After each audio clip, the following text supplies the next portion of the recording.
Okay. Hi, everybody.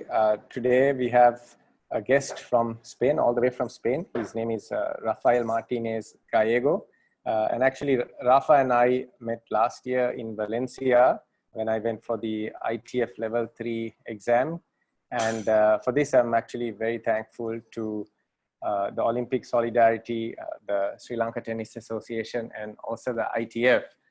Not only because I managed to learn a lot and I gained a lot of knowledge, but also because I met many people in the tennis industry, people like Rafa and also some other coaches from different countries.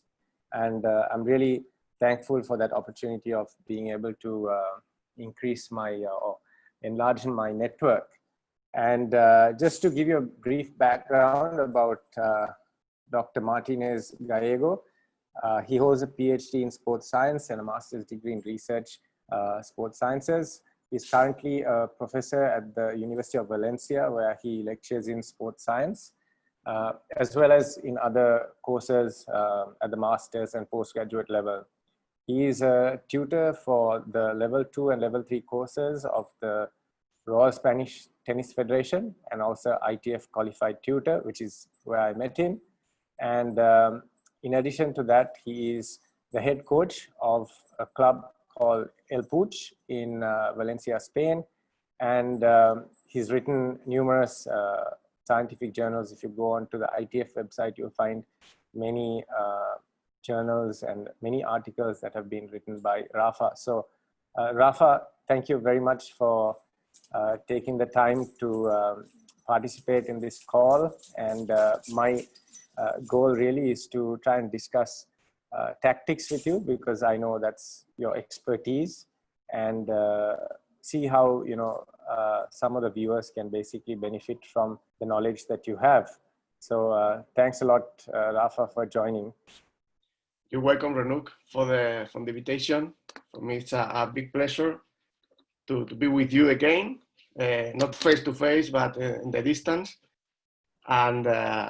And yes, and also to say thank you all the institutions that you told the Olympic Committee and Federation of Sri Lanka, ITF, for doing possible this type of courses. And because, of course, I think for you it's a great experience, but also for us, for the tutors, to share with you, with people of different countries, different cultures. And yes, it's a good thing for everything. For everyone. Yeah, it's great for the sport, I think, in general. Yes. Yeah. So Rafa, to begin with, I just want to pick your brain on a few things with regards to tactics. So if you can just talk to us about, say, tennis tactics over the past 30 years, how has it changed, and what is the main reason for this change? Okay, I think that the main change is some years ago, it was easier to define the style of play of different players. I mean, it was very clear. One player that he was specialist on serving and volley. Players were more defensive. I think nowadays all the players are able to play all styles. And right. Because of that, it's very difficult. No, as I said, it's very difficult to define very clear styles. I think this is the main difference, and the reasons. One reason I think is probably because of the surfaces nowadays are more regular, are more similar than before. And for example, it's very clear nowadays at Wimbledon, the players are able to play from the baseline. And maybe 20 or 30 years ago, it was almost impossible. And the last year, players were playing from the baseline rallies of 7-8 shots. And because of that, nowadays all the players, they have to play with this style. And probably another thing is in general, players are better prepared in terms of fitness. Most of them, they travel with physiotherapists and they take care about their nutrition, all of these things. And then because of that, they are better prepared and they are able to have like more skills than in the past. Right. So what you're saying is that all the players now basically are like all court players. They have everything in their weaponry, and they can play from the net, they can play from the baseline, and there's no real lack in their game. Is that correct? Yes, of course. It's true that if you look, each player, for example, Federer is totally different to Rafa Nadal or Djokovic, but all of them, they are able to play from the baseline, volley, they have a very good serve, a good return. Yeah, that's true. What about like serve and volley tennis? You know, I mean, we are not seeing a lot of that now. In the past, obviously, you know, especially like you mentioned earlier, we saw a lot of that at Wimbledon, but now even at Wimbledon, we don't see so much of that. Do you think that that style of play is extinct, or do you think we're going to see a resurgence in that? In my opinion, it's going to be very difficult. It's going to be very difficult to see serve and volley, but it depends. For example, nowadays it's more difficult. For example, in Wimbledon, the balls are different, grass is different, because the tendency of the tournaments is like to do all the surfaces similar. Yeah. And now, for example, like Wimbledon, it's much slower than before. Correct. Yeah. And because of that, it's difficult. And then another thing is the return. Nowadays, players, they are very good returners. And it's for the server, it's very difficult to serve and go to the net if you are not like very, very, very good. Players are returning amazing. Correct. Yeah. But no, I was thinking, if you look at tennis, like say from the 70s onwards to the 80s and then moving on to the present day. So we saw, you know, Borg come in and start using the two-handed backhand, which at that time was very unusual. And then of course, you know, the return game obviously improved. And then with that, the one-handed backhand, you know, with guys like Federer and, you know, Wawrinka and who's that other French guy? What's his name? I forget. Gasquet, yeah.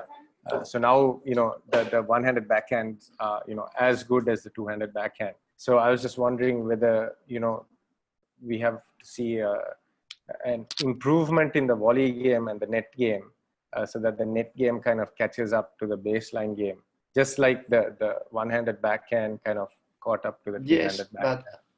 But I think it's a little bit different, okay? Because it's true that nowadays, I don't know, but probably 80% of players, they play with two-handed backhand. Yeah. But the one-handed backhand was there all the time. Maybe with the percentage was lower.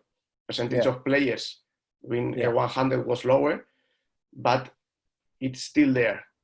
Yeah, you mean earlier it was higher, right? So those days back in the day, it was only one-handed. Yeah. Of course. And then I think that the main reason for that is now the kids start playing tennis with 4 or 5 years old, and usually they start with two hands. And then most of the time they still play in this way. Yeah. Okay. But I don't know, but my opinion, it's gonna be very difficult to see players doing serve and volley. Yeah. I mean, you never know. I mean, it's you're seeing, you know, athletes now who are like 6 foot 10 inches. You know, guys like Isner and who's this Karlovic, and then there's this other American guy, right? The big guy. So once they come to the net, their wingspan could really cover the entire net. Yes. Yeah. But if you think about Isner or Karlovic, they are very, very good servers. Yeah. But they are not very good volleyers. Yeah. True. Yeah. True. Yeah. And movers, right? I'm sorry? And movers, like their movement on court is the best. Yes, so yes. To get up to the net yes. really fast. So, yeah. Yes. Okay. Rafa, just moving on. Can you explain to some of our viewers what the difference is between strategy and tactics? Okay. Basically, the main difference is the time when they take place.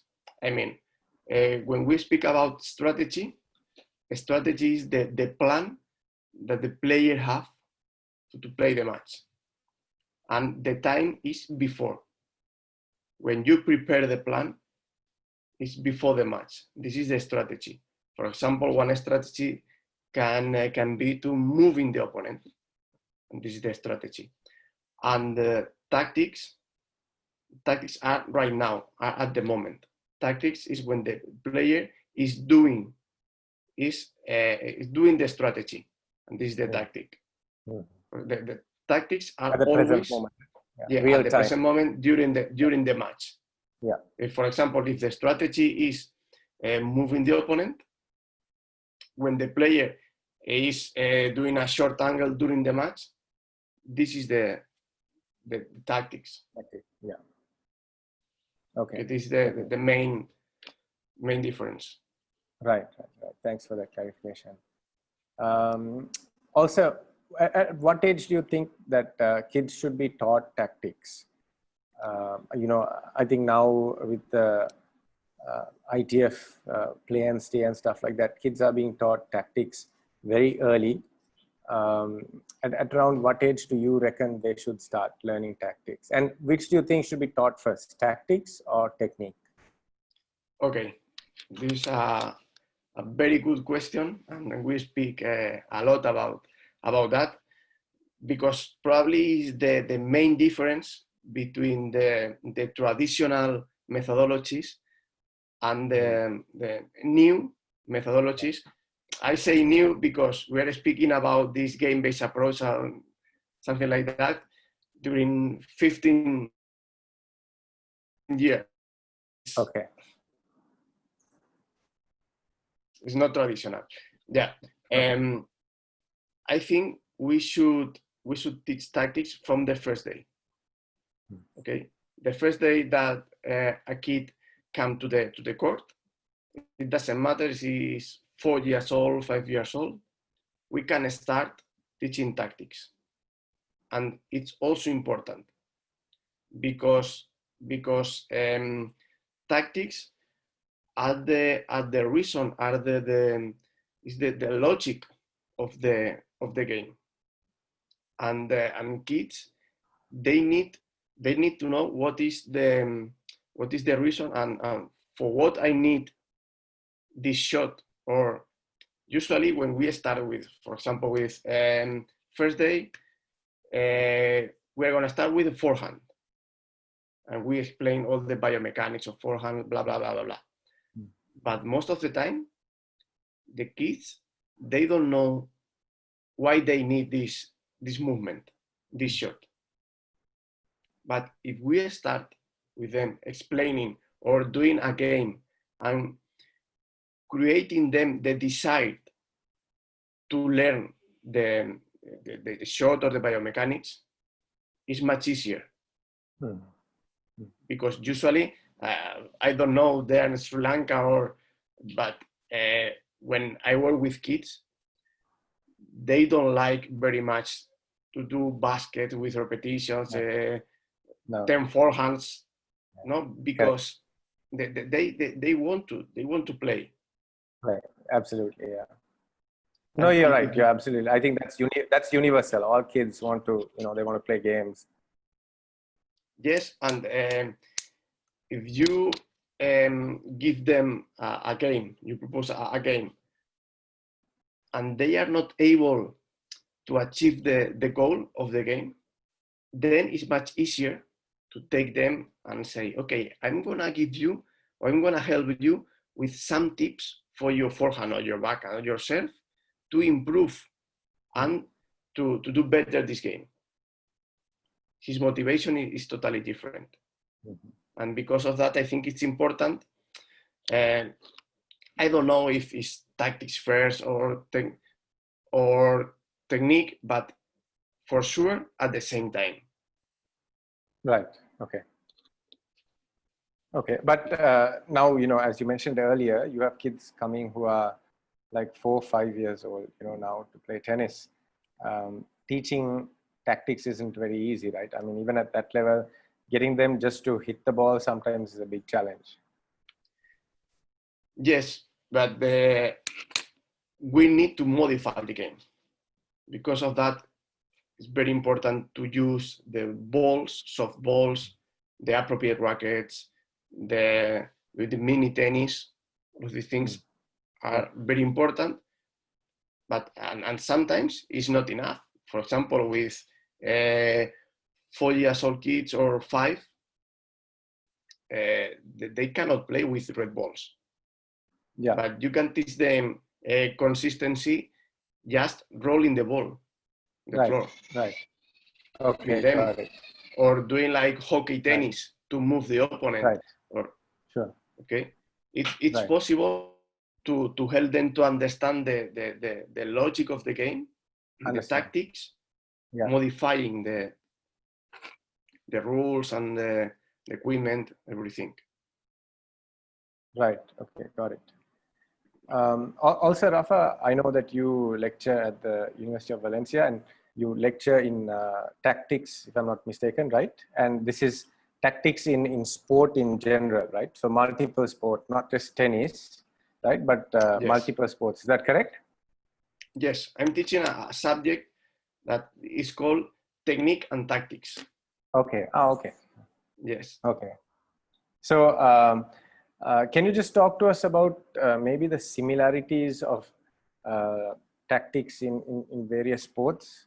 What are are there any similarities between, like, say, the tactics we use in tennis and maybe soccer or basketball for that matter? Yes. There are similarities, but it's true that it's impossible to find these similarities for all sports. I mean, we have a team sport like invasive sports, and the tactics are quite different. If you think about basketball or soccer, there are some things, but it's quite different. But if you look the individual sports or net sports or court sports like badminton or even volleyball, it's a team sport, but it's a net sport. The basics are the same. For example, if you think about badminton, moving the opponent, using your best shot, playing to the weak side of the opponent, all of these basic tactics are the same. Right. And the logic. Sorry, go ahead. Finish. No, and the logic of the game is the same. Then there are some specific things in each sport, but in general, it's the same. Got it. And let's take, for example, volleyball. You mentioned volleyball is also a net game. Volleyball and tennis, are there any similarities and differences? I mean, I know volleyball is a team sport. Yes. So what are some of the similarities and differences? The main difference is, as you said, no? Volleyball is a team sport. You need cooperation. Right. Not only opposition. Right. It's the main difference. Right. But then, for example, in both sports, you have serve and tactics related with serve. Right. It's true that it's different, but for example, in tennis, you can say, okay, serve to the weakest side. Right. to the tee or backhand or whatever. In volley, the weaknesses is for example, if is one player. Yeah, right. To serving this side. That's right. Yes, got it. Okay. Okay. And makes sense. Things like that. Okay, yeah, got it. And moving back to tennis, if we compare the men's game and the women's game, one of the major differences is, of course, the serve, right? And especially the first serve. I think, if I'm not mistaken, the men's serve is on average about 15 miles per hour faster than the women's serve. How does that affect tactics between the men's game and the women's game? Yes, of course, serve is a big difference. It's affecting a lot to the game in general. As you told, we know that in men's serve is very important because of the speed is the main difference. And how it affects, for example, in males the points are shorter than in women. Then it's true that during these last years there is a tendency in which players, more men than women, they're using more directions on the serve. Okay? For example, if you look Nadal before 2017, with the first serve, he used a lot the wide serves. But nowadays, it's very difficult to read the direction. They are using to the tee, body, wide, almost the same. And because of that, it's more difficult for the returner to read the direction or to anticipate the return. And then about tactics, for example, women is more important the return. It's more important because they have more chances to do things. Okay, because when you have to return a serve very fast, is your goal is just to put ball in and nothing more. And we know that, for example, women, the return is closer to the net, is flatter, is more aggressive. Yeah. And this is a very big difference in tactics. In fact, if you compare the speed of the ball, the serve, or the ground strokes, in the men they are faster, but in the return, there is no difference between men and women. The speed of the ball is almost the same. It seems that women are very, very aggressive in the return. Yeah, I remember this from our lecture last year. Yes. And then there are some myths about women or men. I don't know if you remember, we were speaking about usually we said that women, in general, from the baseline, they play flatter than men. Yes. And closer to the line, to the baseline. And it's not true. Or that it's not clear. Okay, because there are some studies, for example, in the study for Maca Reed in Australian Open, and women, they play higher than men from the baseline. Because of that, we need to. I remember that actually took me by surprise. Yes. Because that is very important to look into the statistics of the studies to know about tactics. That is another big difference. Okay, some years ago, the tactics were more about the experience of the coach or the players, how to play. Nowadays, with this big data, we have Hawkeye. And nowadays the studies on notational analysis on tactics, are becoming, or people is publishing a lot of in this topic.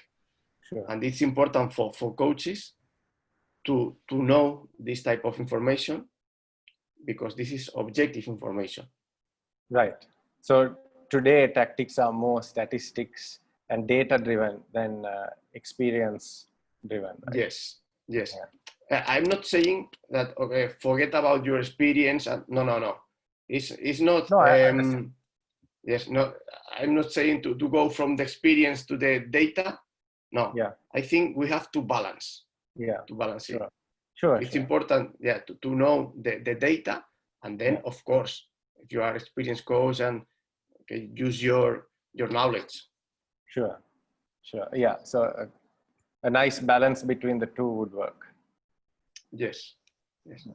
But just to sum up, men points are shorter than women.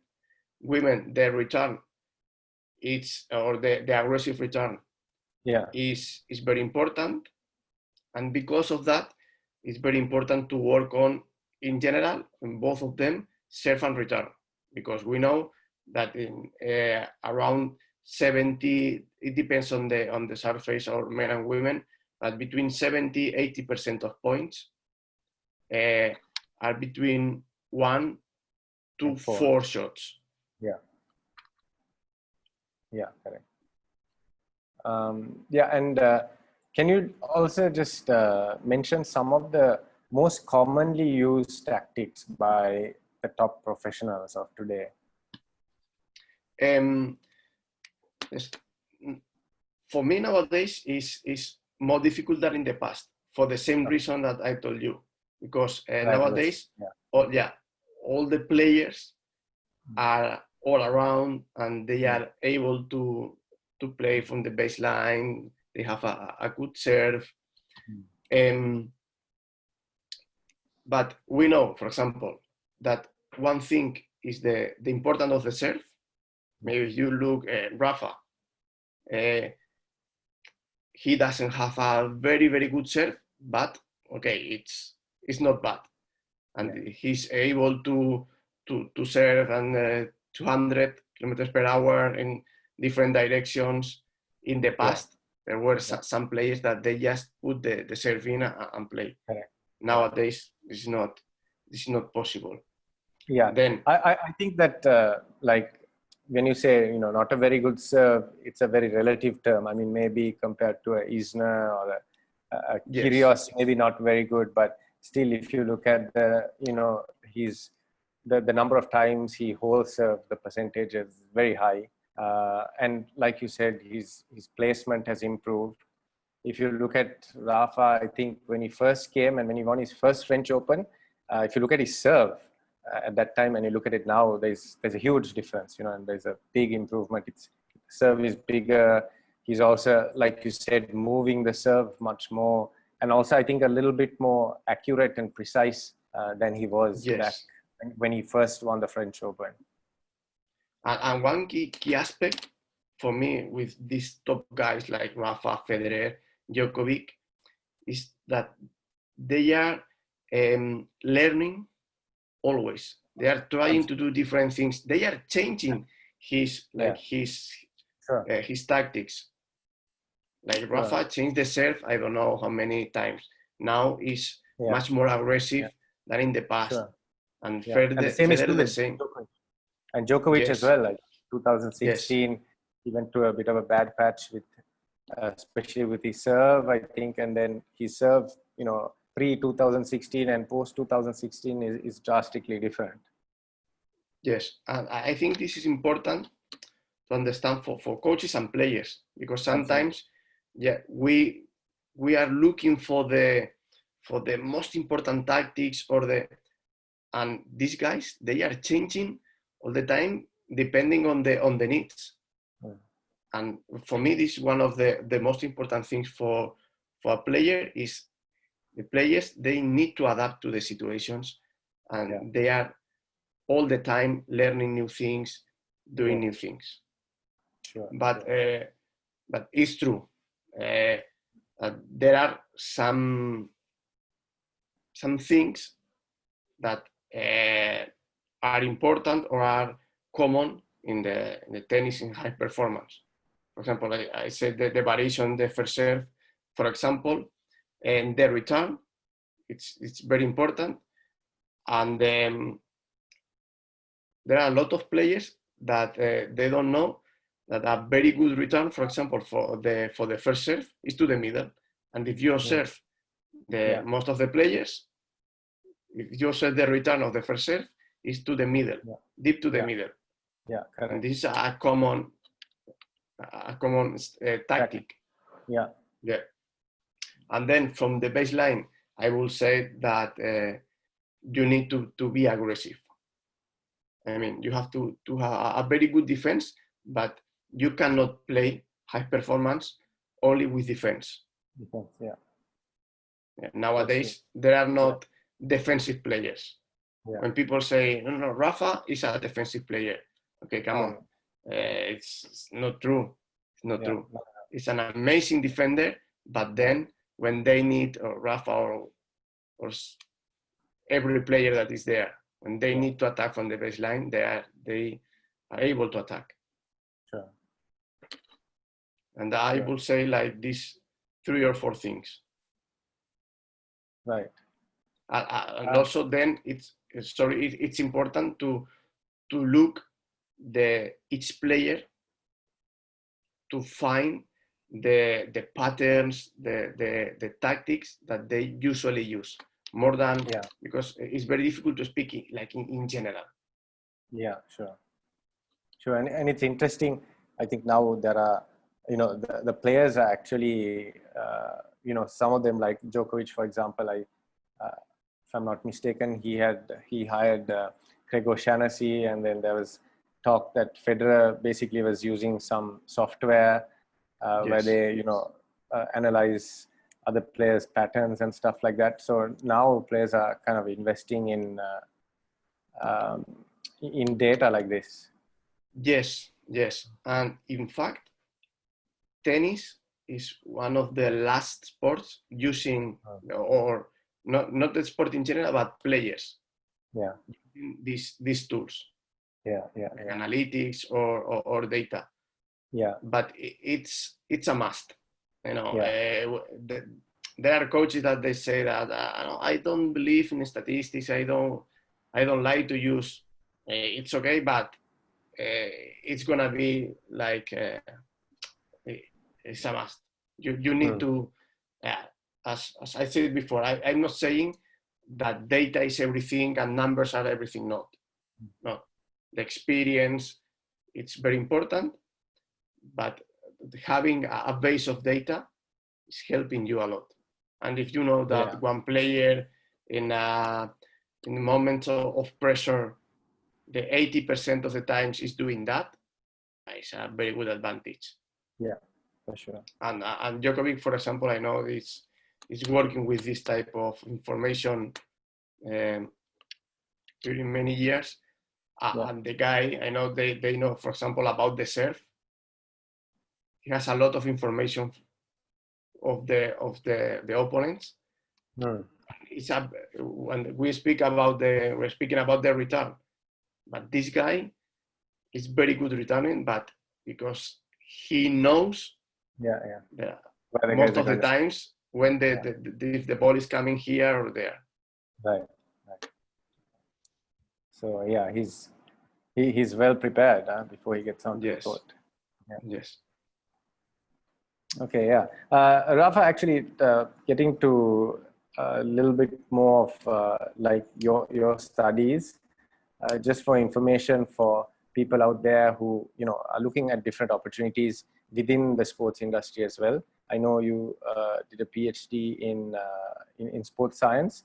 Can you just give us a brief, like a summary of what your studies were about and like what your thesis was about, and like the subjects you studied and stuff like that, just so that kids and players out there know different options they have within the sports field as well. Yes.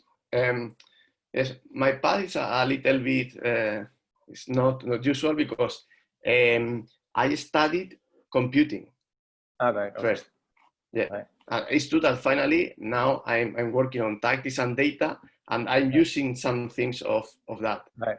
But yeah, I finished my degree in computing, and I was teaching tennis, and I was thinking, wow, if I have to spend 8 hours per day in a room in front of a screen, or wow, it's gonna be tough for me. And I was teaching tennis, and I decided, okay, if I want to teach tennis, I need more information. I want to be a better coach. And I started the degree in sports sciences, and I studied that, and then I follow this path, because the sports science degree is a general sports degree, and you have subjects related with of course training, high performance, but also with education, business, okay, all the topics related with sports. And I studied 5 years this degree, and then I did a master's degree in research in sports sciences. Okay. And this master was more focused on the things like methodology or statistical analysis, all related with research. And then after the master, I did my PhD. The thesis, the PhD, was specific on tennis, on tactics. Okay. And basically, what I did, it was to compare between winners and losers, different variables like distance covered, speed of movements, winners, unforced errors. In the sample was of the Open here in Valencia. I think they finished 3 or 4 years ago here in Valencia. They play a tournament, a 500 tournament, indoor. ATP 500. Yes. Yeah. We put cameras on the above the court, and then with a specific software, we measure all of these things. Okay. And this was my PhD. Okay. On tactics and movement of the players. Right. And now you're lecturing, right, at the University of Valencia? Yes, and after the PhD, now I'm teaching the degree at the same university that I studied. Okay. Yeah, and this subject I told you is technique and tactics. Right. And also I'm teaching in a different masters. There's here in Spain, we have a master that is specific on tennis, but it's in Spanish. Okay. And then my university, we have a master on high performance in general, not only in tennis. Oh, I see. Okay. Yes. Okay. And what are some of the subjects that you cover in that? There I'm doing something related with data analysis. Yeah. Then with technique and tactics. Yeah. I'm saying in general for that master's program, what are the topics that a student has to study? Yes. There is some fundamentals, right. And then there are like two ways to specialize. Right. One is more on fitness, fitness training, and the other path is more on analysis. Okay. Like tactical analysis or performance analysis in general. It's like performance analysis and fitness. Okay, got it. And there are some subjects that, everybody does some subjects that are for both right. things. And then they can specialize in one or the other. So you have your core curriculum, and then you have your electives, right? Yes. Like any program. Okay, good. That's That's good to know. I mean, I know here in Sri Lanka we have like a diploma course as well in sports sciences, but I think it's 1 year, and it's good to know that there are opportunities like that available for anyone who's interested. Because when people think of sport, they often think of like professional athletes, but in addition to that, you know, in addition to being an athlete, there are so many other avenues that you can take within sport. You know, if sport is your passion, coaching Yes, is of one, course. obviously, but then like yourself, there's sports science, there's fitness, there are data analysts, there are you know, tournament organizers. The field is really vast. So I just wanted people to hear some other options that are available to them. So that's why Yes, I just and there wanted to are, hear. yeah, as you said, there are a lot of areas like in Yeah. education or business or, of course, high performance. Just my advice is it's our job. If you want to be a coach, it's amazing. I love that. But you need to be as better as you can. I mean, you have to try to do the courses for coaches or a degree or a master, trying yeah, to be Personal as better development, as you right? can. Improve yourself. Yeah. Yeah. Well, Rafa, great. Thank you so much for your time. I really appreciate it. And as you know, this is, I have a channel on YouTube. It's called Prepare to Play. And my main goal here is really to speak to experts like yourself and help educate some of the players that we have, especially here in Sri Lanka, but you know, since it's online, everybody else as well. But just, you know, to help them, it's a resource for them that they can use. And so I really appreciate you taking the time today to answer these questions. And it was a pleasure. Yeah. And I hope we meet again in person, maybe at some ITF conference or something like that. Yes. Me too. Yes, it was a pleasure. I hope to this little chat help coaches there in your country to develop or and yes, I hope to see you. I don't know where, but as soon as possible. As soon as possible. Exactly.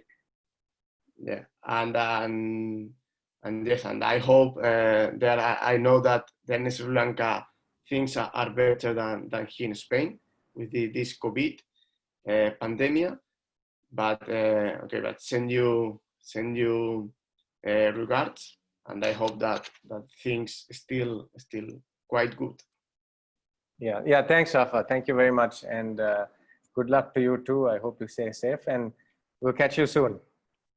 Okay, thank you, Anouk. Okay. Bye. Take care. Bye, everybody.